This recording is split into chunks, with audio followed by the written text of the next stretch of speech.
Bonjour à tous, le podcast d'aujourd'hui porte sur l'immunothérapie orale ou ITO. Bonjour Ariane, des parents m'ont demandé aujourd'hui ce que je pouvais leur proposer comme traitement de l'allergie à l'arachide pour leur fils de 6 ans. Que puis-je leur répondre? Bonjour Tama, oui, pendant des années, nous n'avions qu'une seule solution face à l'allergie alimentaire qui était l'éviction stricte du ou des aliments en cause. Aujourd'hui, et depuis quelques années maintenant, des nouvelles approches thérapeutiques sous forme de protocoles d'immunothérapie orale, ce que l'on appelle l'ITO alimentaire, ont été mis en place dans le cadre des allergies alimentaires immédiates. Au départ, concernant le lait de vache et l'œuf, puis est venu l'arachide et certains fruits à coque comme la noisette, la pistache. Leur objectif principal est de prévenir la survenue des réactions allergiques ou de diminuer leur sévérité en cas d'exposition accidentelle à l'allergène dans les allergies persistantes. En effet, certaines allergies alimentaires ne guériront pas spontanément, comme l'allergie à l'arachide ou l'allergie aux fruits à coque. Mais peux-tu nous en dire un peu plus sur la mise en place? Eh bien, cela consiste à exposer progressivement les patients allergiques à des doses croissantes d'aliments pour induire une tolérance à long terme.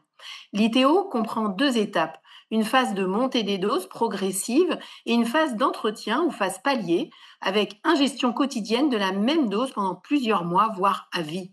La consommation de l'allergène ne doit pas s'arrêter et doit se poursuivre régulièrement.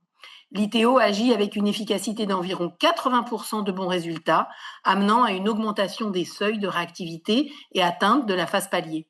Devant le nombre croissant d'enfants polyallergiques alimentaires, l'ITO, qui jusque-là ne portait que sur un seul allergène, a vu d'autres protocoles apparaître, comme l'ITO multiple, visant plusieurs allergènes en même temps. Mais ce traitement, il se fait en ville ou à l'hôpital? Ce traitement débute généralement dans un centre hospitalier qui a l'habitude de ce type de prise en charge.